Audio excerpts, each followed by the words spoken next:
नीरज जी, अभी जो आपका एंकल का सर्जरी है, हाँ। उसके लिए हम बेहोशी के लिए स्पाइनल एनेस्थीसिया दे रहे हैं। उठ के बैठ जाइए। मेरा नाम डॉक्टर प्रीति है। यस ठीक है? यस ठीक है, और थोड़ा पीछे आइए। हाँ, आपको कुछ नहीं करना है, रिलैक्स बैठना है। इसके ऊपर दोनों हाथ रख दीजिए, एक पीठ में सुई लगा के। 1 सेकेंड। हाँ हाँ, हेलो। अच्छा, क्या केस है? अच्छा, कब खाया था? हाँ ठीक है, मैं आ जाऊँ। ठीक है, ओके। हाँ, तो आप अभी हम बेहोशी का दवा दे रहे हैं। मैडम मैडम मैं एक मिनट क्या हुआ? अरे सुनिए क्या हुआ? अरे ऐसे अरे उठिए नहीं। पिछली बार, अरे सुन लीजिए, पिछली बार हम हर्निया का ऑपरेशन करवा रहे थे तो हमारा डॉक्टर एनेस्थीसिया दे करके और पता नहीं कब चला गया बाहर, हमारे घर वालों ने देखा। नहीं और ऐसा अभी आप बोले ना फोन पे मैं जा रही हूँ, मैंने कब बोला मैं जा आप रही बोली हूँ? मैं आ रही हूँ बोली। तो अभी थोड़ी आएंगे, किसने बोला है? वो तो अगले केस की बात है। हाँ तो अगले केस अभी हमको आप एनेस्थीसिया लेके चले जाएंगे ऐसा तो थोड़ी होता है। एनेस्थीसिया देने हमने के पेपर बाद- में पढ़ा है पेशेंट कभी कभी सीरियस हो जाता है ऑपरेशन थिएटर के अंदर में। अरे अरे भाई जी, नीरज जी, ऐसा जो बेहोशी के डॉक्टर होते हैं, जब तक ऑपरेशन खत्म नहीं होता कहीं नहीं जा सकते। मैं आपको लेकिन अभी आपने बोला ना कि हम जा रही हूँ। हाँ, मैंने बोला कि मैं आ जाऊंगी, अभी के लिए थोड़ी है। वो तो दोपहर के केस की बात हो रही थी। लेकिन मेरे को डर लग रहा है। तो अभी क्या करेंगे फिर? करेंगे बोले तो अभी आपने फोन पे बोला कि मैं जा रही हूँ। नहीं, अभी नहीं जा रही बोला। मैंने बोला कि नेक्स्ट केस जब ये खत्म हो जाएगा तब आऊंगी। ऐसा क्या? हाँ पक्का। एनेस्थीसियोलॉजिस्ट कैसे पेशेंट छोड़ के जा सकता अगर है? मैं बेहोश हुआ वापस होश में नहीं आया तो? वो तो काम मेरा है ना, बेहोशी से होश में हाँ लाना। इसीलिए तो अब आप मेरे को बीच में छोड़ के, पिछली बार मैं हर्निया का ऑपरेशन करवाया डॉक्टर छोड़ चला गया मेरे को। कौन से, किधर, किस जगह करा है बताइए जरा। अरे नाम क्या बताऊं, हॉस्पिटल में कराया था, कराया उसके बाद वो डॉक्टर छोड़ चला गया। कैसे जाने तब से दिया मुझे बहुत डर लगता है। अरे हम क्या जाने देंगे, हम तो बेहोश थे। अरे ऐसे नहीं गए होंगे, आपको गलत फहमी हुई होगी। ऐसे कहीं अरे नहीं चले गए, हमारे घर वालों ने देखा बाहर, बैग उठाए चल दिए। कोई और गया होगा। भाई साहब, ऐसे नहीं जा सकते बेहोशी के डॉक्टर, कहीं नहीं जाते पेशेंट को छोड़ के। अच्छा आप जाओगे नहीं, पक्का है? पक्का है, दूसरा पहले- केस मना कर देंगे। पहले आप मेरे को मेरा जो शंका समाधान करो कि कुछ गड़बड़ तो नहीं होएगा। मैं बिल्कुल भी नहीं भाई, हम पूरा क्वालिफाइड एनेस्थीसियोलॉजिस्ट है। जब तक पेशेंट ठीक नहीं होता कहीं नहीं हमको जाते। क्वालिफिकेशन मतलब नहीं, हमको ये है कि हमारा ऑपरेशन हो जाए और उसके बाद हम होश में आ जाए। हाँ बिल्कुल आ जाएंगे, बिल्कुल आ जाएंगे। आप घबराइए नहीं, आपको पूरा बेहोश शून्य ठीक है। करेंगे, फिर बेहोशी से होश में लाएंगे। ठीक है, थैंक यू। मित्रों नमस्कार, मैं डॉक्टर विवेक द्विवेदी। ये एक एक्टिंग थी।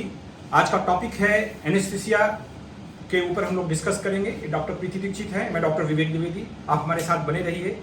अभी हम शो की शुरुआत करने वाले हैं। Anaesthesia topic is anaesthesia, A to Z of anaesthesia. Thank you, नमस्कार। Thank you. आप सभी को मेरा प्यार भरा नमस्कार। मैं डॉक्टर विवेक द्विवेदी, आज टॉक विद विवेक। इस शो में आज का टॉपिक है वो है A to Z of anaesthesia. Anaesthesia आप सभी लोग जानते हैं, कोई भी प्रोसीजर करने के पहले इसको एनेस्थीसिया को हम लोग पेशेंट्स को देते हैं और उसके बाद ही कोई सर्जिकल प्रोसीजर या कुछ भी प्रोसीजर करना है करते हैं जिससे पेन ना हो पेशेंट को। ये पिछले 100-200 साल से इसका इजाद हुआ है और आज बहुत ही एडवांस हो चुका है एनेस्थीसिया। तो आज हमारे साथ हमारे शो में, हमारे स्टूडियो में डॉक्टर प्रीति दीक्षित मैडम आए हैं। मैडम हम आपका स्वागत करते हैं। डॉक्टर प्रीति दीक्षित मैडम कंसल्टेंट एनेस्थीसियोलॉजिस्ट हैं और पिछले कई वर्षों से मुंबई और उसके सबर्ब्स में अपनी सेवाएं दे रहे हैं। तो मैडम हम आपका एक बार फिर से स्वागत करते हैं धन्यवाद। और हम आपसे रिक्वेस्ट करते हैं कि आप हमारे दर्शकों को वेलकम करिए और अपना इंट्रोडक्शन हमारे दर्शकों को दीजिए please. Thank you for inviting. Madam थोड़ा जोर से बोलना पड़ेगा क्योंकि मेरा नाम डॉक्टर प्रीति दीक्षित है। मैंने MBBS और DA DNB इन एनेस्थीसियोलॉजी किया हुआ है। MBBS मैंने NKP साळवे कॉलेज नागपुर से किया है। डिप्लोमा इन एनेस्थीसिया मैंने सायन हॉस्पिटल 2006 से 2008 इस दौरान किया हुआ है। उसके बाद 2010 से 2011 के बीच में मैंने DNP anaesthesia Yashoda hospital Hyderabad से किया है। उसके बाद से मैं private practice in anaesthesiology Mira Bhayandar में कार्यरत हूँ पिछले 12 सालों से। मीरा भाईंदर के काफ़ी सारे नर्सिंग होम, इसके अलावा family care hospital, Wockhardt hospital, ये सब हॉस्पिटल मेरे रूटीन हॉस्पिटल्स है जहाँ पे मैं एनेस्थीसिया देती हूँ। जैसे सर बोल रहे हैं, कोई भी ऑपरेशन के पहले एनेस्थीसिया देना होता है, वो उसके बारे में हम आज और जानकारी लेने वाले हैं। बहुत बढ़िया मैडम। तो हम लोग लकी है कि आज इतना एक्सपीरियंस लेकर के आप हमारे स्टूडियो में आए और हमारे दर्शकों को इससे आप अपनी जानकारी देंगे एनेस्थीसिया के बारे में। तो मैडम बातचीत की शुरुआत करें। बिल्कुल। तो सबसे पहले मैडम, एनेस्थीसिया ये सबको मालूम है, सबने सुना हुआ है, सबको जानकारी है, बहुत सारे लोग इसके थ्रू गए हुए हैं, एनेस्थीसिया के थ्रू गए हुए हैं। एनेस्थीसिया होता क्या है, जरा इसके बारे में एक सरल भाषा में हमारे दर्शकों को जानकारी दीजिए। एनेस्थीसिया सीधी सादी भाषा में यानी बेहोशी होती है। बेहोशी ये 2 या 3 प्रकार की हो सकती है। जो कि पूरी बेहोशी होती है, जिसमें कि कौन से प्रकार की सर्जरी है, उसके लिए कौन से प्रकार का बेहोश करना है, वो एक qualified anaesthesiologist depending upon the surgery, depending upon the patient decide करते हैं। कि जैसे अगर एब्डोमेन की सर्जरी है, लैप्रोस्कोपिक कोलिसिस्टेक्टोमी यानी कि पित्त की थैली निकालने का ऑपरेशन है, या लैप्रोस्कोपिक हिस्टेक्टोमी यानी कि गर्भाशय निकालने का अगर सर्जरी है, तो जो लैप्रोस्कोपी होता है उसमें गैस एब्डोमेन में डाला जाता है। ऐसे में पूरा बेहोश करके ऑपरेशन करना काफी जरूरी हो जाता है। ये एक बेसिक मैं जानकारी के लिए बोल रही हूँ। उसके अलावा जैसे पेशेंट की हालत कैसी है, उसके ऊपर वो कौन से टाइप का एनेस्थीसिया पेशेंट बर्दाश्त कर पाएंगे, ये काम हमारा बेहोशी के डॉक्टर का पेशेंट और सर्जन और सर्जरी के ऊपर डिपेंड होकर डिसाइड करना होता है। ये पूरा बेहोश हो गया, ऑपरेशन के टाइम पूरा बेहोश रहेंगे, ऑपरेशन खत्म होता है तब बेहोशी से बाहर लाएंगे, ये हमारा काम होता है। दूसरे टाइप का एनेस्थीसिया होता है रीजनल एनेस्थीसिया। जैसे काफी सर तो ऑर्थोपेडिक सर्जन है, ज्यादातर हड्डी नीचे की हड्डी टूटने के काम है, टिबिया फिब्युला सर्जरी है, फीमर की सर्जरी है। ऐसे में सिर्फ कमर के नीचे का भाग सुन्न करके हम ऑपरेशन करते हैं। इसको स्पाइनल एनेस्थीसिया बोला जाता है। इसमें स्पाइनल एनेस्थीसिया यानी रीढ़ की हड्डी के बीच की जो जगह है, उसमें हम बेहोशी की सुई और बेहोशी की दवाई देते हैं।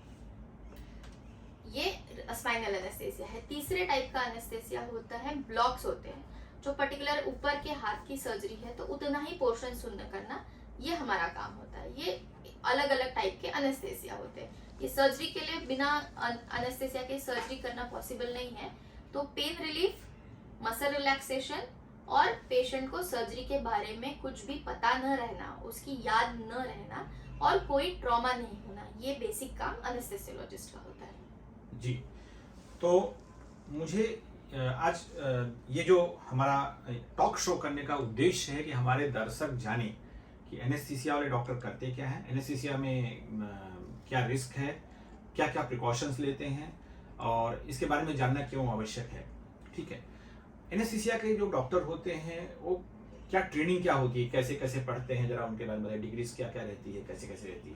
एनेस्थीसिया के डॉक्टर और कोई भी क्वालिफाइड सर्जन, इनकी डिग्री ऑलमोस्ट सेम है। बेसिक क्वालिफिकेशन 12th के बाद MBBS जो कोई भी डॉक्टर का है वो MBBS करना होता है।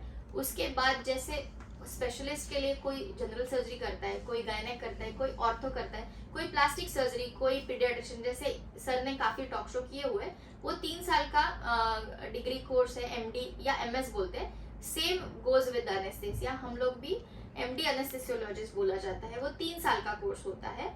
अगर MD नहीं होता है तो उसके अलावा 2 साल का डिप्लोमा का कोर्स होता है। डिप्लोमा होने के बाद भी आपको MD के इक्विवेलेंट डिग्री लेना है तो आप DNB कर सकते हो। DA और DNB इन एनेस्थेसिया होने के बाद, जैसे सर्जरी में सुपर स्पेशलाइजेशन होता है कि न्यूरो सर्जन बन सकते हैं, पीडियाट्रिक सर्जन बन सकते हैं, वैसे ही एनेस्थेसिया में कार्डियक एनेस्थेसियोलॉजिस्ट होता है, न्यूरो एनेस्थेसियोलॉजिस्ट होता है। इसके अलावा पीडियाट्रिक एनेस्थेसियोलॉजिस्ट भी होता है, जो कि 3 साल की डिग्री के बाद और सुपर स्पेशलिस्ट 2 साल का कोर्स होता है। So qualification wise, training wise और duration wise we are equivalent to all the other specialist. जी मैडम, थैंक यू। ऑपरेशन के दौरान जो पेशेंट की सेफ्टी होती है वो सर्जन जो है उसकी तो उसके हाथ में रहती है। एनेस्थीसियोलॉजिस्ट का जो योगदान है उसमें, जो उसका कंट्रीब्यूशन है पेशेंट की सेफ्टी के लिए, जितना सर्जन का है उससे कम नहीं है, बल्कि ज़्यादा ही रहता है, क्योंकि सारी लाइफ की जो रिलेटेड चीज़ें रहती हैं वो एनेस्थीसियोलॉजिस्ट का रहता है, ऐसा मेरा मानना है। मैं खुद सर्जन हूँ, मैं समझता हूँ। तो आप लोग इसमें क्या क्या प्रिकॉशन लेते हैं, जैसे एनेस्थीसिया देने के पहले आप लोग क्या क्या प्रिकॉशन लेते हैं, कैसे आप क्या क्या, क्योंकि पेशेंट्स तो आपका मुलाकात ज़्यादातर ओटी में होता है, ऑपरेशन थिएटर में होता है, उसके पहले भी आप लोग क्या क्या करते हैं, जरा उसके बारे में बताइए क्या। ये तो काफी अच्छा सवाल पूछा है सर जी ने कि जो सेफ्टी की जिम्मेदारी जितनी सर्जन की है उससे ज्यादा ऑपरेशन थिएटर में एनेस्थेसियोलॉजिस्ट की है। काफी बार ऐसा देखा गया है कि एनेस्थेसियोलॉजिस्ट बिजी होने की वजह से अगर ऑपरेशन थिएटर में डायरेक्टली मिलेंगे पेशेंट से तो वो बॉन्डिंग नहीं हो पाती है। तो प्री एनेस्थेसिया चेकअप ये जो एक एंटिटी है वो हमने अभी काफी 10 सालों में डेवलप की है। जो हमारे रूटीन सर्जरीज है, जो इलेक्टिव सर्जरीज है, उसके पहले हम पेशेंट से जाके मिलते हैं, आइदर ओपीडी में मिलते हैं या अगर पेशेंट एडमिट है तो हम वहाँ पे जाके मिलते हैं। So it is just as a to know the what kind of patient I am getting for the surgery on table. तो इससे हम मुझे पूरा पता रहता है कि पेशेंट की फिजियोलॉजिकल कंडीशन कैसी है, उसके इन्वेस्टिगेशन क्या क्या है, और मुझे सेफ्टी के लिए, मेरी सर्जन की और पेशेंट की सेफ्टी के लिए मुझे और क्या क्या इन्वेस्टिगेशन लग सकते हैं। काफी बार सर्जन को ऐसा लगता है कि 2D को नहीं करेंगे तो चल जाएगा, बट पेशेंट की कंडीशन देखते हुए अगर मुझे लगता है कि 2D को जरूरी है और जो हमारी गाइडलाइंस है उस हिसाब से मैं और सर्जन डिस्कस करके we advise them whatever investigations are required। दूसरा, पेशेंट कोई भी ऑपरेशन करने से पहले पेशेंट को खाली पेट रहना जरूरी है, क्योंकि जब एनेस्थेसिया देते हैं, जब बेहोशी देते हैं, तब उनके पूरे सेंसेस चले जाते हैं, उनकी निगलने की क्षमता भी चली जाएगी। सो हम अगर कुछ पेशेंट ने खाया पिया रहेगा तो वो एस्पिरेट करने के चांसेस होते हैं। तो इसलिए नील बाय माउथ की पर्टिकुलर गाइडलाइंस होती है, कुछ भी सॉलिड खाना 8 सर्जरी के 6 से 8 घंटे पहले नहीं खाना है।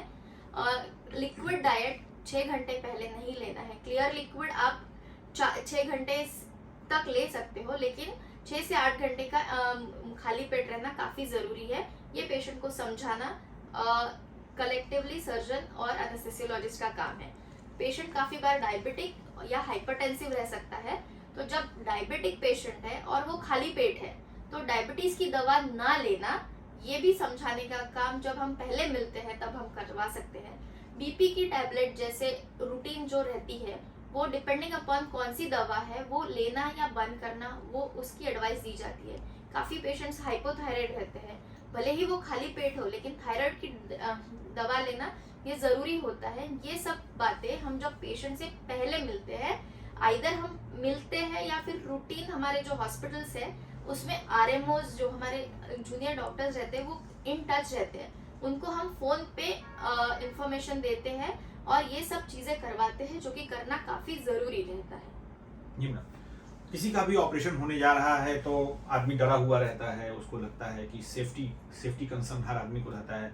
कोई भी आदमी जब तक मजबूरी ना हो ऑपरेशन नहीं करवाना चाहता है।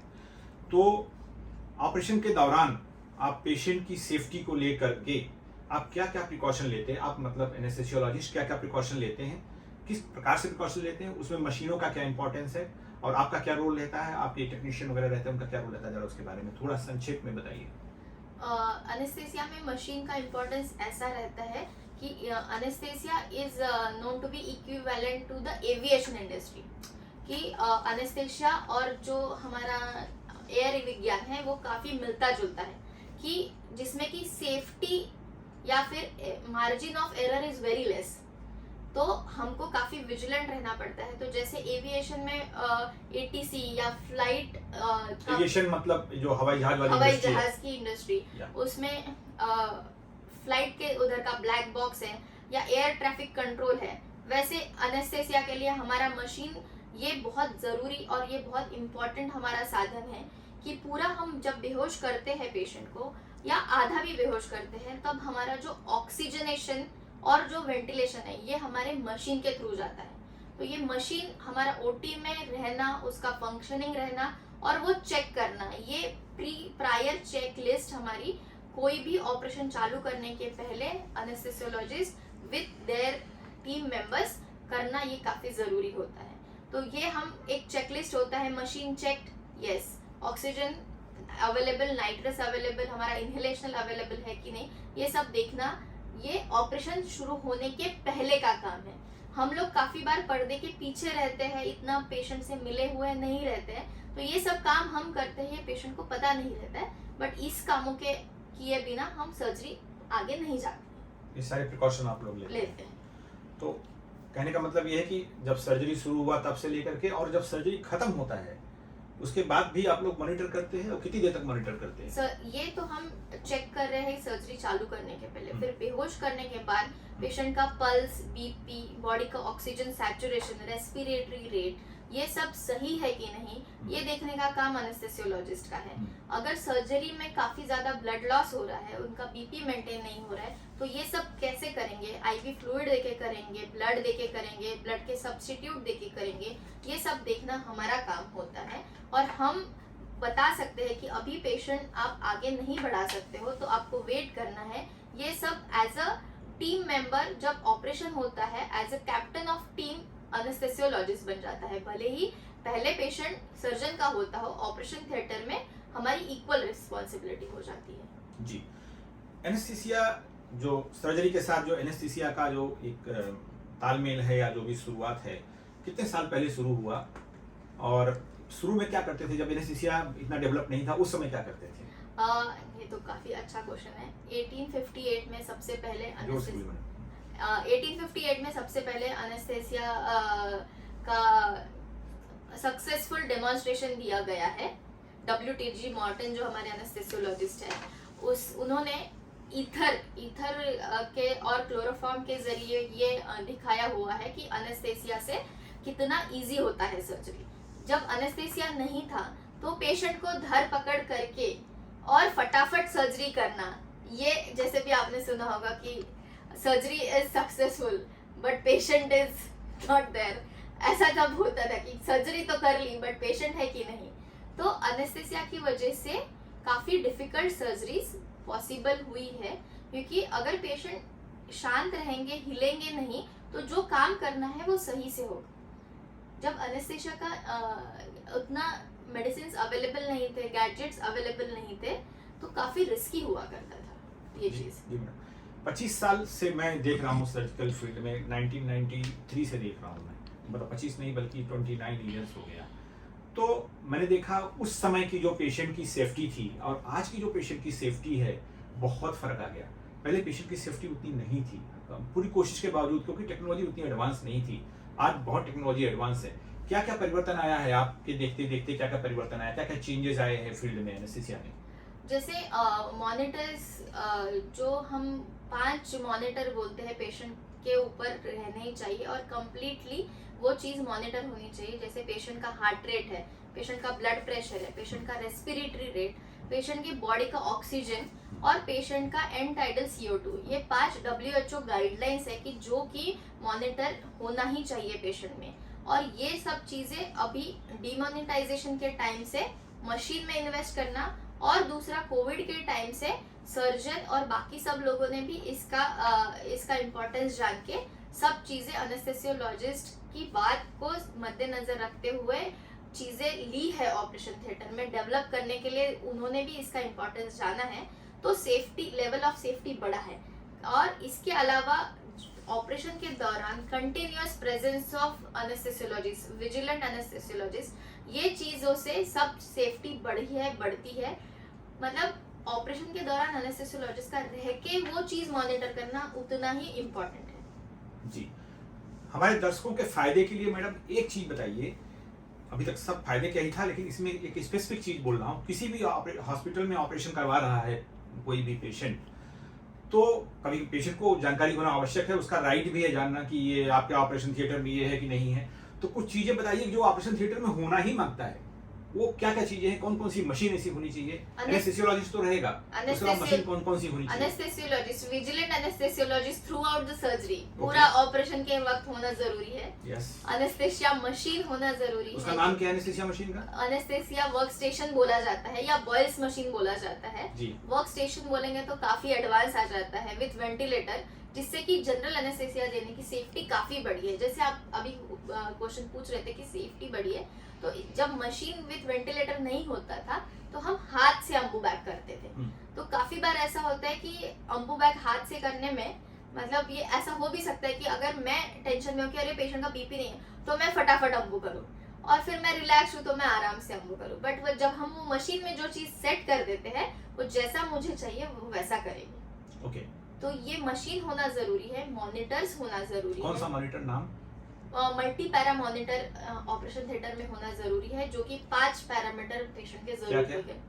अभी जैसे बोला, pulse, heart rate, blood pressure, respiratory rate, SpO2 और EtCO2। और ये WHO ने भी गाइडलाइन दिया हुआ है कि हर ऑपरेशन थिएटर में ये मॉनिटर होना काफी जरूरी है। डिफिब्रिलेटर तो ये रहना ही चाहिए कोई भी ऑपरेशन में।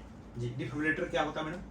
डिफिब्रिलेटर एक मशीन है कि जब पेशेंट का हार्ट बंद पड़ जाता है, जिसको कि हम इलेक्ट्रिक शॉक से वो मशीन हार्ट चालू करने की मशीन है। वो हमने पिछले एक इंटरव्यू में जिंदल सर के साथ जो इंटरव्यू था उसमें भी बात किया हुआ है, और हमने डेमोंस्ट्रेट भी किया था कि कैसे करना है। ये तो बेसिक रिक्वायरमेंट। तो डिफिब्रिलेटर मतलब ऑपरेशन थिएटर में रहना ही बिल्कुल, ऑपरेशन थिएटर में रहना चाहिए और हॉस्पिटल के कैजुअलिटी में भी रहना जरूरी है। यस, थैंक यू, बहुत अच्छा आपने जानकारी दिया इसके बारे में। अब जैसे अभी आपने जिक्र किया था जनरल एनेस्थीसिया और रीजनल एनेस्थीसिया, इस सब के बारे में आपने जानकारी दिया था, इसके बारे में कुछ और प्रकाश डालना चाहेंगे आप?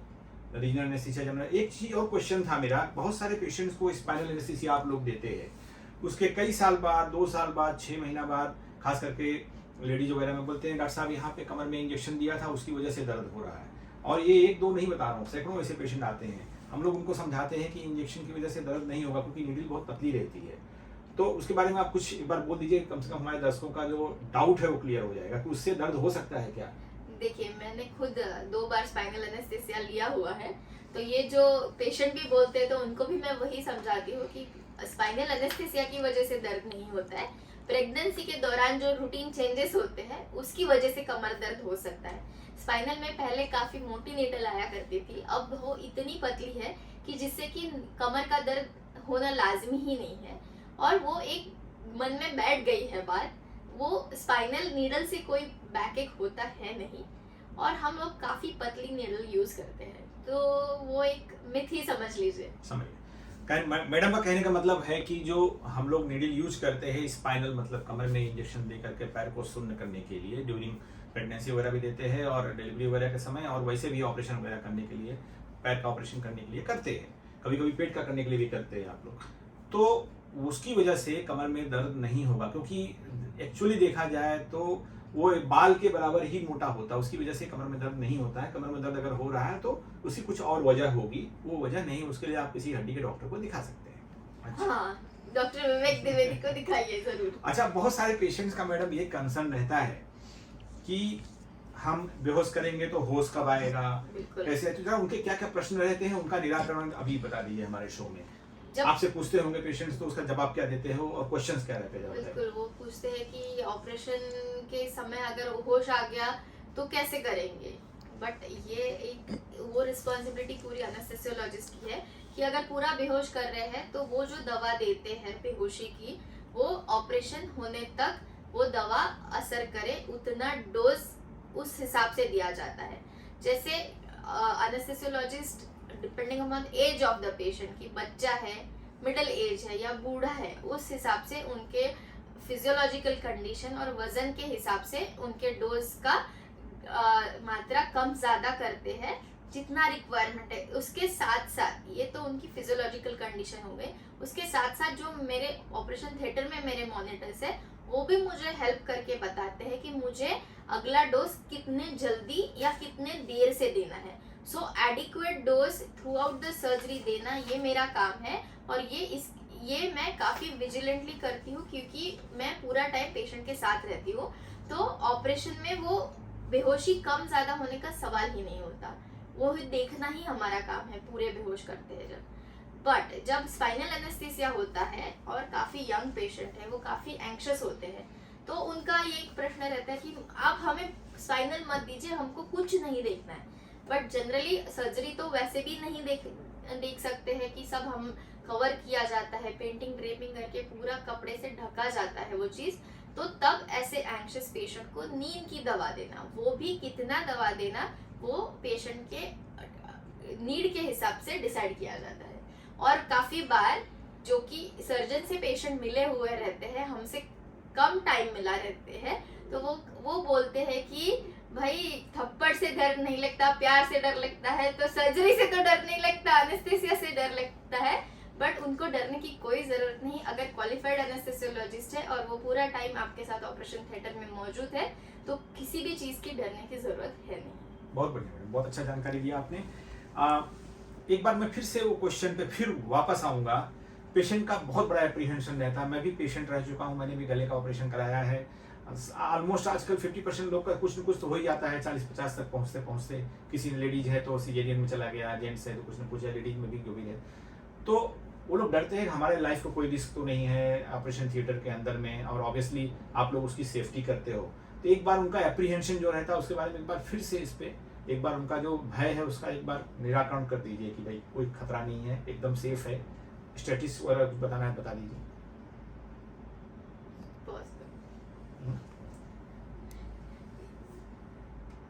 मैडम, ऑपरेशन के बाद भी आप लोग पेशेंट को खाली पेट रखते हैं, कितना देर रखते हैं और क्यों रखते हैं? ऑपरेशन के बाद भी पेशेंट का खाली पेट रहना उतना ही जरूरी है जितना कि ऑपरेशन के पहले, क्योंकि ऑपरेशन के पहले तो हमको खाली पेट होना चाहिए कि एस्पिरेशन ना हो। ऑपरेशन के बाद भी पूरा होश आने को, पूरे उनके बॉडी को फंक्शन करने को टाइम लगता है। और ये क्वेश्चन काफी बार आता है कि अब तो ऑपरेशन हो गया, खाना कब दोगे?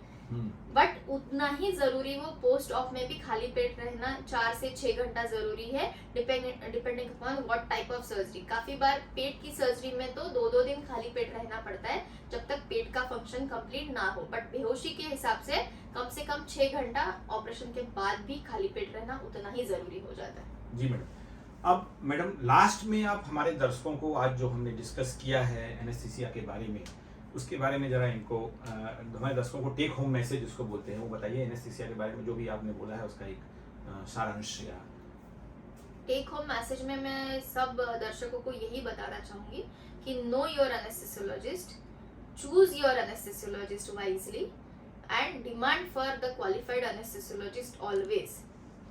यस मैडम, बहुत बढ़िया आपने आज जानकारी दिया।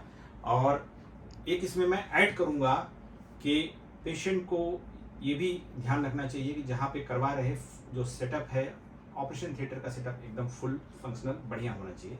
Man behind machine is also important, machine is also important. Yes madam. तो आज आपने हमारे शो में आए डॉक्टर प्रीति दीक्षित मैडम जो कि कंसल्टेंट एनेस्थेसियोलॉजिस्ट है, आए और हमारे दर्शकों को, आप लोग को सबको इन्होंने जानकारी दिया। आशा है आप इसका फायदा उठाएंगे। मैडम हम आपको बहुत बहुत धन्यवाद देते हैं कि आप हमारे शो में आए और हमारे दर्शकों को आपने जानकारी दिया। और इसके साथ ही हम आप सभी का धन्यवाद देते हैं कि आप हमारे डॉक्टर साहब का आपने ध्यान से सुना और आपकी जो एनेस्थीसिया से संबंधित जो डाउट्स हैं, जो संदेह है, जो डर है, उसका निराकरण मैडम ने किया। और हमारे कैमरामैन मिस्टर रूपेश पेडनेकर को हम थैंक्स बोलते हैं। और इसके साथ ही हम आपसे विदा लेते हैं। अगले शो में फिर एक नए टॉपिक के साथ आपसे हम रूबरू होंगे। थैंक यू, नमस्कार, धन्यवाद।